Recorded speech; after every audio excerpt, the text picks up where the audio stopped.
This is Varsha's Education Academy. See, in this video I am going to share you the solutions for our practice test 1. See, in your exam, while uploading the link I selected the option that is shuffling the questions. So your questions may be shuffled. Right? So please don't think of the question numbers, just read the question and see the solutions. Right? See the practice test 1 and the question number 1 is the relationship between the vector potential and the field strength. See, already we know the field strength is represented by the term E and the potential. As we know, potential எப்படி represent பண்ணுவோம்? Vector potential V. Right? So in the term பேர் என்னது? So E is equal to minus del V. So it is a gradient. So answer for this question is gradient. So relationship between vector potential and the field strength na in the equation you should remember. So E is equal to minus del V, that is gradient. Right? Second question, find the divergence of a vector. Divergence na எப்படி கண்டுபிடிப்போம்? ஒரு function கொடுத்திருக்காங்க. இந்த ஃபங்க்ஷனுக்கு இந்த vector ஈக்குவேஷனுக்கு நம்ம வந்து divergence கண்டுபிடிக்கணும். So what is the formula for finding the divergence? So divergence நாலே we have to find a partial differentiation. So partial differentiation with respect to x for the first term. Partial differentiation with respect to y for the second term. Partial differentiation with respect to z for the third term. Right? So அப்ப partial differentiation எடுத்தோம்னா இங்க x term இல்ல. So the value for this divergence of this is 0. So value for this one, இங்க y term illa, so again 0 here. இங்க z term illa, again 0 here. So 0 plus 0 plus 0 gives 0. So the divergence of a vector is 0, right? So the answer for this question is 0. See the third question. Find whether the vector is solenoidal or not. See, இங்கேயும் இதே மாதிரி ஒரு function கொடுத்துருக்காங்க, that is vector equation கொடுத்துருக்காங்க. சொலினாய்டல் அப்படின்னா என்ன condition அப்படின்னா divergence ஜீரோவாக இருக்கணும். அப்படி டைவர்ஜென்ஸ் ஜீரோவாக இருந்ததுன்னா we can say it as divergenceless or solenoidal. We can say it as divergenceless or solenoidal. See here they have given one vector equation. இதில் first one differentiation, partial differentiation. So first we are going to find the divergence. So divergence of this particular equation. Above first term we have to partial differentiate with respect to x, second term with respect to y, third term with respect to z. இங்க பாருங்க இங்க x term இல்ல, so 0. இங்க y term இல்ல, so 0. இங்க z term இல்ல, so 0. So 0 plus 0 plus 0 gives the value of 0. So the divergence of a given function is 0. அப்படி divergence 0 வா இருந்தா the given vector is divergenceless or solenoidal, right? So it is yes, solenoidal is the correct answer for this question. Then see the fourth equation, fourth problem. Which of the following theorem uses the curl operation? Curl அப்படினா என்னன்னு உங்களுக்கே தெரியும்.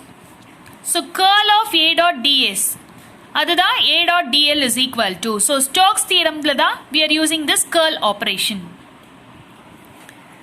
See the question number 5. In free space, Poisson's equation becomes. உங்களுக்கு தெரியும் Poisson's equation already we have seen in our video, that is del squared v is equal to minus rho v by e. So del squared v is equal to minus rho v by e. Generally free space உடைய condition என்னன்னா volume charge density, that is rho v will be 0. So இங்க என்ன questionல கேட்டிருக்காங்க, free spaceல இந்த Poisson equation என்னவா மாறும்னு கேட்டிருக்காங்க. So this del squared v is equal to minus rho v by e. This rho v will become 0. Then what will happen to this del squared v? It will become 0. So the del squared v is equal to 0. This is the equation of Laplace. This equation is said to be Laplace equation. So in free space, Poisson's equation will become Laplace equation. Right? Now we will see the question number 6. When a material has zero permittivity, the maximum potential that can possess is. See, ஒரு material zero permittivity, in the sense we can have only zero potential. So the maximum potential that it can possess is also 0. It cannot able to possess any potential. Then question number 7. See, one thing I have to tell you here, these two questions are from boundary conditions. So the charge within the conductor will be 0. The charge within the conductor. So please go through the boundary condition. Those are all very important points. So only I have covered these questions as theory questions. So charge within the conductor will be 0. Then which component of the electric field intensity is always continuous at the boundary? This is the memory based condition of boundary. That is tangential component. That is E tan 1 is equal to E tan 2. Already we have seen, right? That they have given in the words, that is which component of the electric field intensity is always continuous at the boundary. That is tangential. The capacitance of a material refers to. See, generally capacitance அப்படினா என்ன சொல்வாங்கன்னா, it is an ability to store electrical energy. Capacity அப்படினா என்னது? So it is an ability to adapt. It is an ability to perform. Likewise, the capacitance of a material refers to the ability to store the electrical energy.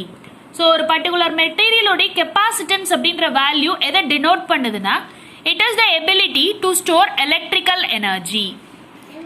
See the 10th problem. Find the capacitance when charge is 20 coulomb has a voltage of 1.2 volt. So see, that is capacitance they are asking us to find. Q value கொடுத்திருக்காங்க, voltage value கொடுத்திருக்காங்க. So C is equal to Q by V. These formulas and all you have to remember, then only you can apply. On seeing the given data, you can apply this kind of formulas. So 20 by 1.2 which gives us the value of 16.67 farad.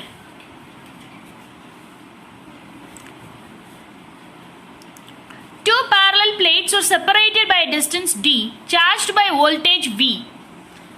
The field intensity E is given by. The field intensity E is given by. So E is equal to V by D. These are all prescribed formulas. So please do remember this kind of formulas. Then this question is somewhat tricky. Please listen carefully. Conductor is static and field is varying. ஒரு conductor ஸ்டாட்டிக்கா இருக்குது, அதோட field வந்து varying ஆகுது. அப்படின்னா the electromotive force is said to be static induced EMF. The static induced EMF. இதே இது when the conductor is dynamic and the field is fixed. Conductor is dynamic and the field is fixed, then the induced EMF is said to be dynamically induced EMF. புரியுதா? இப்போ இது எந்த இடத்துல vary ஆகுது? So conductor static இருந்தா we can say it is static induced EMF. When the conductor is dynamic, we have to set that type of EMF as dynamic induced EMF. Right? Now we will see the question number 13. Inside a hollow conducting sphere. See, generally inside a hollow conducting sphere, the electric field is 0. In the question, they are asking about electric field. So, in the hollow conducting sphere, the electric field will be 0. See, the question number 15. Force between two charges is 120 Newton. If the distance between the charges is doubled, force will be. See, இந்த கொஸ்டின்ல என்ன கொடுத்திருக்காங்க? Force கொடுத்திருக்காங்க, distance கொடுத்திருக்காங்க, சார்ஜஸ்க்கு இடையில உள்ள ஃபோர்ஸ்னு சொல்லியிருக்காங்க. So on seeing this statement itself, you have to remember that it is belong to Coulomb's law. So F is equal to Q1 Q2 by R squared. That is F is inversely proportional to the square of the distance between them. See, இங்க square of the distance between them னு கொடுத்திருக்காங்க. இங்க ஏற்கனவே distance வந்து doubled னு கொடுத்திருக்காங்க. So we can write it as 2r squared. 2r squared எப்படி ஆகும்? 4r squared னு மாறும். Right? So I have to divide this with this force with 4. So 120 divided by 4 gives us the value of 30 Newton. Right? See, listen carefully. In the distance வந்து இங்க double ஆகுது. Distance doubled in the sense I have to replace this r with 2r. அப்ப 2r the whole squared னு வருமா? அப்ப 2r the whole squared ல 2 squaredக்கு மட்டும் 4 வரும். This r squared is already fixed, right? In the formula itself we are having that r squared. So 120 divided by 4 gives us the value of 30 Newton. So the correct answer for this question is 30 Newton. See the question number 16. Field line and an equipotential surface are. Field line and equipotential surface will be always perpendicular to each other. Say they are always at 90 degree. So perpendicular to each other, normal to each other, 90 degree. In the moon words may same da. Right, you have to select the appropriate options. See, question number 17. The capacitor stores 0.24 coulombs at 10 volts. Its capacitance is. The same formula already we have done. C is equal to Q by V. 0.24 by 10, which gives us the value of 0.024 farad. When 4 volt EMF is applied across the capacitor of 1 farad, it will store. See the question number 18. 4 volt EMF is applied across 1 farad capacitor. It will store the energy of. So energy we have to find. So E is equal to half CV squared. So energy with respect to capacitor is a very important formula. So E is equal to half CV squared. So E is equal to half CV squared. So half into C value is 1 farad. So 1. C V value is 4 volts. So 4 into 4, which gives us the value of 8 joules. So it will store the energy of 8 joules. See the question number 19. Find the flux density of a sheet of charge density 25 units in air. Flux density கண்டுபிடிக்கணும். Charge density கொடுத்திருக்காங்க 25 units in air. See here. As you all aware of this formula, E is equal to sigma by 2 epsilon. So D is equal to epsilon E. So we are just substituting the value as C epsilon E. இது வந்து இந்த side move ஆகும்போது it will become epsilon E, that is equal to D. So D ன்றதா flux density. So D is equal to epsilon E, which is equal to, in terms of this formula, sigma by 2. So sigma value is 25, that is charge density. So 25 by 2, which gives us the value of 12.5. So the flux density D is equal to 12.5. Question number 20. The total charge of a surface with densities 1 up to 10. See, இதுக்குரிய generic formula வந்துட்டு Q is equal to double integral D dot ds. That is surface integral of D, right? ஆனா இங்க கொடுத்திருக்கிற value வந்து integral பண்ண முடியாத மாதிரி discrete values இருக்குது. இது ஒரு continuous signal கொடுத்திருந்தாங்கன்னா we can use this formula, that is integral. Here they have given the discrete values, so we have to use by the summation method. Summation in the sense we have to just add the values from 1 to 10. 1 plus 2 plus 3 plus 4 plus 5 6 7 8 9 10 அப்படி add பண்ணலாம். பண்ணனாலும் you will get the value as 55, but just I used the summation formula, that is n into n plus 1 by 2. So 10 into 11 by 2. This is the simple method to find the sum of all the discrete values, right? Okay. So question number 21. A point charge 2 nanocoulomb is located at the origin. What is the potential at 1,0,0? A point charge 2 nanocoulomb is located at the origin. What is the potential at 1,0,0?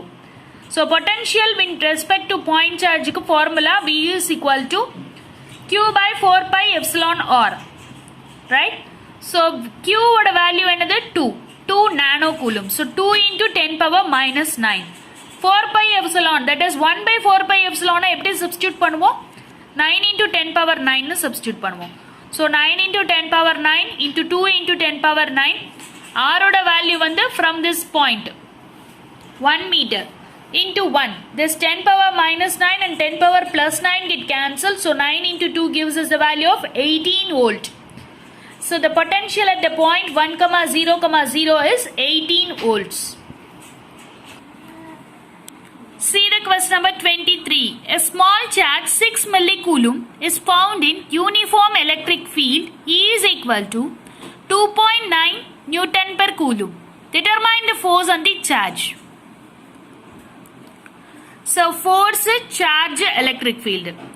So in the மூணு டேர்மும் வந்திருந்தா we have to use the formula F is equal to Q into E. So force we are going to find, Q is the charge, E is the electric field. So 6 into 10 power minus 3. Why? Because millicoulomb. So 6 into 10 power minus 3 into the electric field is 2.9, which gives us the value of 0.0174. I round it off and make it as 0.02 Newton. The same formula we are applying here in the different format. Find the electric field. In the last problem we found out force. In this problem they are asking us to find out the electric field by using the same formula. So electric field is equal to F by Q. F is given as 10,500. Q is 2 coulomb. So just substitute 2. So 5250 Newton per coulomb. See, remember the unit is also important. I have given this question as fill in the blanks. Why? Because in order to mention this unit, you will get the wrong answer. If you mention this unit as wrong, then you will get the wrong answer and you won't get any marks. Right? See, these are all the solution for the practice test 1. Shortly I'll upload the solutions for practice test 2. Today we need to have our practice test 3, but unfortunately my laptop was, there is some problem with our laptop. It's given for service. I'll check, I'll upload within today, else I'll give the questions manually. Right? Try to solve it on your own. Thank you all. Thank you for watching this video. Please try to write all the practice tests. Then only you can able to select your mistakes. You can observe your weaker section and your stronger section. By giving more and more tests, you can presume the weaker subjects. Right? Okay. Thank you all. Thank you.